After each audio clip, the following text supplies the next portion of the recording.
शहरातील गोल राऊंड चौकातून बोरावके नगर रस्त्याने जाणाऱ्या दुचाकीला ऊस वाहतूक करणाऱ्या ट्रॅक्टरने धडक दिल्याने दुचाकीवरील 10 वर्षाच्या मुलीचा ट्रॅक्टरला जोडलेल्या ट्रॉलीच्या चाकाखाली चिरडून मृत्यू झाल्याची संतापजनक घटना घडली। मुलगी आपल्या काकाबरोबर आईस्क्रीम घेऊन घरी जात असताना काळाने तिच्यावर 9 वर्षाच्या पहिल्याच दिवशी घाला घातला। लोहमार्ग पोलीस कर्मचारी संजय बापूराव थोरात यांची मुलगी मृणाल संजय थोरात वय वर्ष 10 राहणार वेताळनगर दौंड हिचा अपघातामध्ये मृत्यू झाला आहे।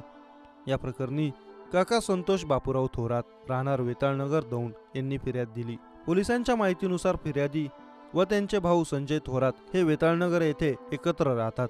1 जानेवारी रोजी रात्री 9 वाजताच्या सुमारास फिर्यादी आपली पुतणी मृणाल हिला दुचाकीवरून घेऊन दौंड येथील अण्णाभाऊ साठे उद्यानासमोरील गोकुळ हॉटेल येथे आईस्क्रीम आणण्यासाठी गेले होते। आईस्क्रीम घेऊन ते दोघे गोल राऊंड ते कुरकुंभ रस्त्याने घरी जात असताना गोल राऊंड जवळील पेट्रोल पंपासमोर पाठीमागून उसाने भरलेल्या भरधाव ट्रॅक्टरने त्यांना ओव्हरटेक केले। यावेळी ट्रॅक्टरचा वेग जास्त असल्याने ट्रॅक्टरला जोडलेल्या 2 नंबर ट्रॉलीच्या फिर्यादी यांच्या दुचाकीला जोरदार धक्का लागला। त्यामुळे फिर्यादी व दुचाकीवरील त्यांची पुतणी खाली पडले। यावेळी ट्रॉलीचे चाक मुलीच्या डोक्यावरून गेल्याने तिचा दुर्दैवी मृत्यू झाला।